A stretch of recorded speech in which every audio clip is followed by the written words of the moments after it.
Hello friends, स्वागत है आपका अपने चैनल अभिटेक में। मैं अभिषेक पांडे लेकर आया हूं आज आपके लिए फिर से एक प्यारी सी वीडियो। दोस्तों, टिकटॉक की एक चीज समझ में नहीं आ रही है कि एक दिन हमको न्यूज मिलती है जिससे लगता है कि टिकटॉक इंडिया में जल्द से जल्द वापस आने वाला है, लेकिन दोस्तों अगले ही दिन एक ऐसी न्यूज मिलती है जिससे सब कुछ सारी उम्मीदों पर पानी फिर जाता है और लगता है अब टिकटॉक इंडिया में कभी वापस नहीं आ पाएगा। लेकिन दोस्तों आज के इस वीडियो में मैं आपको बताने वाला हूं दो खुशखबरी जिससे बहुत ज्यादा चांसेस बढ़ रहे हैं टिकटॉक के इंडिया में वापस आने के। दोस्तों अगर आप वो खुशखबरियां जानना चाहते हैं दोस्तों, बस आपको वीडियो में लास्ट तक रहना होगा। और दोस्तों वीडियो में आगे बढ़ने से पहले अगर आपने हमारे चैनल को सब्सक्राइब नहीं कर रखा है तो प्लीज रेड बटन पर क्लिक करके हमारे चैनल को जरूर सब्सक्राइब कर लें, क्योंकि मैं डेली इसी तरह के वीडियोस लाता रहता हूं। और दोस्तों बेल आइकन पर क्लिक करके उसको ऑल पर जरूर सेलेक्ट कर लें, क्योंकि जैसे ही मैं वीडियो अपलोड करूं आपको तुरंत का तुरंत नोटिफिकेशन मिल जाए। और दोस्तों पूरा वीडियो देखने के बाद आप कमेंट करके हमको जरूर बताइएगा कि हमारा वीडियो आपको कैसा लगा। अगर दोस्तों वीडियो अच्छा लगे तो वीडियो को लाइक जरूर कीजिएगा। और दोस्तों एक चीज मैं आप लोगों से कहना चाहूंगा कि कमेंट सेक्शन में विनोद नाम का कमेंट कोई भी नहीं करेगा। ओके फ्रेंड, ज्यादा देर ना करते हुए डायरेक्टली चलते हैं वीडियो की तरफ। दोस्तों जैसा कि मैंने आप लोगों को पिछले वीडियो में बताया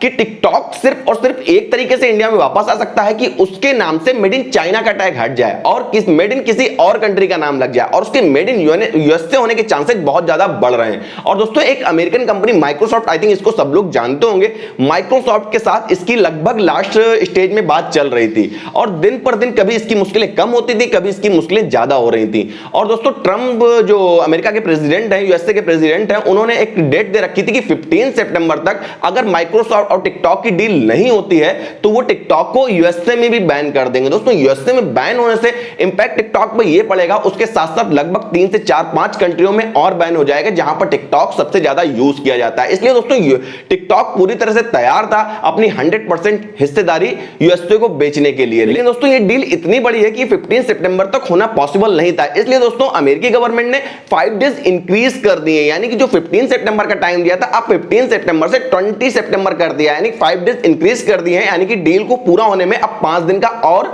टाइम मिल जाएगा। अगर दोस्तों ये डील पूरी हो जाती है 100% टिकटॉक इंडिया में वापस आएगा, यानी कि अगर माइक्रोसॉफ्ट ग्लोबली टिकटॉक को परचेज कर लेता है, ऑल वर्ल्ड में टिकटॉक को ऑपरेट करने के लिए परचेज कर लेता है, दोस्तों 100% टिकटॉक इंडिया में वापस आ जाएगा। अब दोस्तों दूसरी गुड न्यूज ये है कि ट्विटर ने भी अपना इंटरेस्ट दिखाया है टिकटॉक को परचेज करने में। दोस्तों इसका बेनिफिट ये है कि अगर किसी भी रीजन से टिकटॉक और माइक्रोसॉफ्ट की डील नहीं हो पाती है, कोई भी बाय द वे कोई मिस्टेक्स हो गई, कोई भी मिसअंडरस्टैंडिंग हो गई और ये डील नहीं हो पाती है, तो टिकटॉक को अपना दूसरा कस्टमर ढूंढने में टाइम नहीं लगेगा, क्योंकि ऑलरेडी वो क्यू में लगा हुआ है, लाइन में लगा हुआ है। तो दोस्तों ये थी दूसरी गुड न्यूज। और दोस्तों आपको एक चीज मालूम होगा, जैसा कि मैं कभी भी कोई भी बात हवा में नहीं बोलता हूं, हर एक बात आपको सबूत के साथ बोलता हूं। दोस्तों आपको इसी वीडियो के डिस्क्रिप्शन में एक लिंक मिल जाएगा जो कि हिंदुस्तान टाइम्स की रिपोर्ट है, आप उस पर क्लिक करके सारा कुछ पढ़ सकते हैं। तो दोस्तों आज के वीडियो में इतना ही। हमारा वीडियो आपको कैसा लगा कमेंट करके हमको बताइए। अगर दोस्तों वीडियो अच्छा लगा तो वीडियो को लाइक कीजिएगा, अपने फ्रेंड के पास शेयर कीजिएगा, और दोस्तों चैनल को सब्सक्राइब करना बिल्कुल मत भूलिएगा। मिलता हूं कल एक नए वीडियो के साथ, एक नए टॉपिक के साथ, एक नई ट्रिक के साथ। तब तक के लिए बाय बाय।